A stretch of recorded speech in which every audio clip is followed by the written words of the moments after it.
مرد غصے میں آ کے کہتا دفع ہو جاؤ میرے گھر سے، جاؤ اپنے گھر چلی جاؤ۔ ماں باپ کہتے ہیں وہاں جانا اپنے گھر، جب تمہاری شادی ہوگی جو شوہر کا گھر ہوگا وہاں چاہو جو مرضی کرنا، اور یہاں 10 سال دن رات خدمت کے بعد بھی یہ کہہ رہا تھا جاؤ دفع ہو جاؤ اپنے گھر چلے جاؤ۔ ان بیٹیوں کا نہ یہ گھر ہے نہ ان کا وہ گھر ہے، ان کا گھر ماں باپ کا گھر بھی نہیں ہوتا اور ان کا گھر شوہر کا گھر بھی نہیں ہوتا۔ یہ بے گھر بے آسرا بے در ہوتی ہیں، ان کا کوئی نہیں ہوتا۔ یہ بیٹیاں اتنی لاوارث ہوتی ہیں، نہ ماں باپ کا گھر ان کا گھر ہے۔ وہ کہتے ہیں جا رہی ہو یہاں سے تو اب تمہاری میت ہی آئے گی، اور شوہر کے گھر میں وہ کبھی بھی اٹھ کے کہہ دے گا دفع ہو جاؤ یہاں سے۔ جو کھانے پکا کے دیتی ہے، جو کپڑے دھو کے دیتی ہے، جو پاؤں دباتی ہے، سر دباتی ہے، تیل لگاتی ہے، بچے پالتی ہے، نہلاتی ہے، دھلاتی ہے، خدمتیں کرتی ہے، اور اس کی کوئی تنخواہ نہیں لیتی، اور اس کی سال میں کوئی چھٹی نہیں ہوتی، دن میں نہیں ہوتی، رات میں نہیں ہوتی، عید میں نہیں ہوتی، جمعے میں نہیں ہوتی، اتوار کو نہیں ہوتی، شبرات کو نہیں ہوتی، جو 24 گھنٹے لگی رہتی ہے، اس کو کہتے ہیں اٹھو دفع ہو جاؤ چلے جاؤ یہاں سے۔ بسم اللہ وحدہ والصلاة والسلام علی من لا نبی بعدہ، اما بعد۔ آپ صلی اللہ علیہ وسلم کے ایک حدی خواہ حبشی غلام تھے، نام تھا ان کا انجشہ۔ تو وہ مخصوص آواز جو نکال کر یا پڑھ کر اونٹوں کو چلایا یا تیز کیا جاتا ہے، ہانکا جاتا ہے، اسے حدی کہتے ہیں۔ تو وہ حدی خواہ تھے، تو وہ والی آوازیں نکالتے تھے اور وہ چیزیں پڑھتے تھے اور اس سے اونٹ چلتے تھے۔ تو ایک موقع پر آواز بڑی ان کی زبردست اور اچھی تھی، اس انداز سے انہوں نے پڑھا کہ سواریاں تیز ہو گئیں اور ان پر خواتین تھیں۔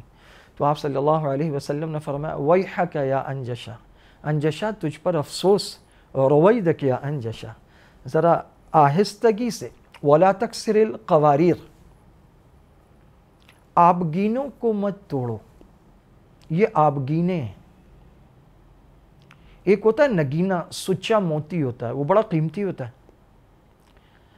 آبگینہ اتنا قیمتی نہیں ہوتا جتنا کہ نگینہ اور سچا موتی ہوتا ہے، لیکن آبگینہ اپنی نزاکت میں سچے موتی سے بھی بڑھ کر ہوتا ہے، جس میں پانی باقی ہوتا ہے، بڑا نازک ہوتا ہے۔ تو آپ فرما رہے ہیں کہ یہ عورتیں، یہ خواتین اتنی نازک ہیں کہ یہ آبگینے ہیں، ان کی سواریوں کو بھی تیز مت دوڑاؤ کہ ان کو تکلیف پہنچے۔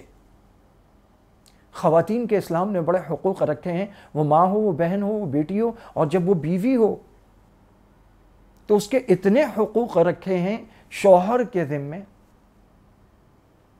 اللہ تعالیٰ قرآن کریم میں فرماتے ہیں وعاشروہن بالمعروف، انہیں اچھے سے رکھو۔ حکیم الامت مجدد الملت حضرت تھانوی رحمہ اللہ فرماتے ہیں تم سے کوئی وزیر سفارش کرے، کوئی دنیا دار بڑا منصب والا سفارش کرے، اس کی سفارش مانتے ہو؟ اللہ تعالیٰ تم سے سفارش کر رہے ہیں اور تمہیں کہہ رہے ہیں کہ ان عورتوں کا خیال رکھو، تو کتنی ہی بری بات ہے کہ کوئی اللہ کی سفارش کو نہ مانے۔ اللہ کہہ رہے ہیں وعاشروہن بالمعروف، ان کو اچھے سے رکھو، ان کے ساتھ اچھے سے رہو۔ آپ صلی اللہ علیہ وسلم فرما رہے ہیں یہ نازک آبگینے ہیں۔ آپ صلی اللہ علیہ وسلم نے فرمایا کہ جب میاں بیوی ایک دوسرے کو نماز کے لیے اٹھاتے ہیں اور کوئی نہ اٹھے تو وہ اس پہ ایسے پانی کے چھینٹے ڈالے، تو وہ ایسے اٹھے تو اس پر اللہ تعالیٰ مسکرا دیتے ہیں۔ اللہ تعالیٰ کو اچھا لگتا ہے کہ یہ دیکھو کس طرح ایک دوسرے کو نماز کے لیے اٹھا رہے ہیں۔ آپ صلی اللہ علیہ وسلم نے فرمایا دو محبت کرنے والوں میں نکاح سے بڑھ کر کوئی رشتہ میں نے نہیں دیکھا۔ آپ صلی اللہ علیہ وسلم سے بھری محفل میں پوچھا گیا کہ اس دنیا میں سب سے زیادہ محبت کس سے؟ آپ نے فرمایا عائشہ سے۔ پوچھنے والے کا منشا کچھ اور تھا، اس نے کہا مردوں میں۔ آپ صلی اللہ علیہ وسلم نے فرمایا ابوہا، اس کے ابا سے۔ یہ نہیں کہا حضرت ابوبکر سے، حضرت عائشہ کے ابا سیدنا صدیق اکبر ہے۔ تو محدثین فرماتے اس میں بھی حضرت عائشہ کی محبت کا اظہار ہے کہ پہلے عائشہ سے محبت ہے، پھر عائشہ کے ابا سے محبت ہے۔ آپ صلی اللہ علیہ وسلم امی عائشہ کو کبھی عائش کہتے تھے پیار سے، کبھی حمیرہ کہتے تھے۔ آپ صلی اللہ علیہ وسلم کبھی امی عائشہ سے پوچھتے، ایسے پانی کا پیالہ رکھا ہوتا، عائشہ تم نے کہاں سے پانی پیا؟ تو امی عائشہ پیالے پر انگلی رکھ کر بتاتی یا رسول اللہ میں نے یہاں سے پیا۔ تو آپ پیالے کو گھماتے اور اس جگہ ہونٹ رکھ دیتے جو امی عائشہ نے بتایا ہوتا اور وہاں سے پانی نوش فرماتے، اظہار محبت کے لیے۔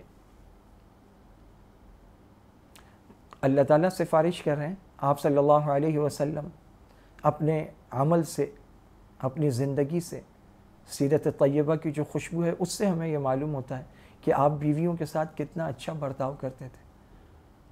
اور قرآن و حدیث میں خواتین کے بارے میں اچھائی کا حکم ہے، اور دوسری طرف یہ خواتین پردے دھو دیتی ہیں، دیواریں دھو دیتی ہیں، چادریں دھو دیتی ہیں، برتن دھو دیتی ہیں، پورا گھر دھو دیتی ہیں، واش روم دھوتی ہیں، کموڈ اور WCیں تک دھو کے چمکا دیتی ہیں، بیسن دھو دیتی ہیں، گھر کے پردے جالیاں سب دھو دیتی ہیں، زندگی بتا دیتی ہیں، گنوا دیتی ہیں، جھونک دیتی ہیں، برتن دھو دھو کے ہاتھ خراب ہو جاتے ہیں، الرجی ہو جاتی ہے، جلد خراب ہو جاتی ہے، اسکن ڈیزیز ہو جاتی ہے، اور ایک دن مرد غصے میں آ کے کہتا دفع ہو جاؤ میرے گھر سے، جاؤ اپنے گھر چلی جاؤ۔